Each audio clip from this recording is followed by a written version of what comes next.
Dans le commentaire, qu'est-ce qu'il a dit?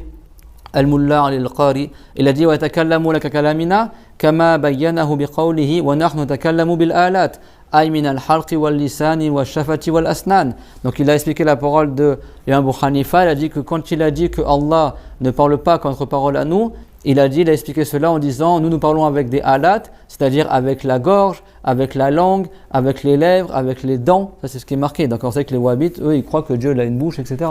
Et qu'ils parlent en arabe comme nous on parle. Ils n'ont pas compris que le Qur'an c'est l'expression de la parole de Allah et qu'on l'appelle parole de Allah, pas dans le sens que c'est son attribut, le Mus'haf, le livre, mais dans le sens que c'est l'expression de son attribut.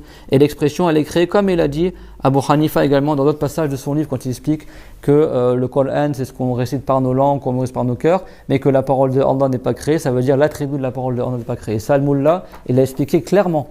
À quel moment Abu Hanifa il vise l'attribut de Allah, à quel moment il vise le livre révélé. Parce que le mot Qur'an en arabe ça veut dire al-qawl, la parole. Et la parole de Allah ça peut désigner soit l'attribut de Allah qui n'a pas de début, qui n'a pas de fin, qui n'est pas une lettre, ni une langue, ni un son, soit le livre révélé qui lui il est créé, qui lui il est fait de lettres, qui lui il a un début, il a une fin. Et le wahhabite il mélange entre les deux. Donc quand on dit que la parole de Allah c'est pas un son et des lettres, vous êtes des Mu'tazila, vous niez la parole de Allah. Non, on nie pas la parole de Allah. On dit si tu vises par sur le livre révélé, il est créé. Si tu vises par sur l'attribut, il n'est pas créé. Il a dit Abu Hanifa. Qu'est-ce qu'il a dit Al-Mullah? Donc le commentaire de Al-Fiqh al-Akbar. Il a dit wal huruf, que nous on parle avec des lettres. Ayil aswat al-mu'tamida ala al-makharij al-ma'hudat bil hayat al-ma'rufat. C'est-à-dire les sons.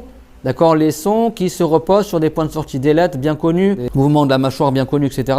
Donc ça veut dire que Dieu ne parle pas avec des sons. Parce que les wahhabites, ils croient que la parole de Allah c'est un son. Ils attribuent à Allah saut.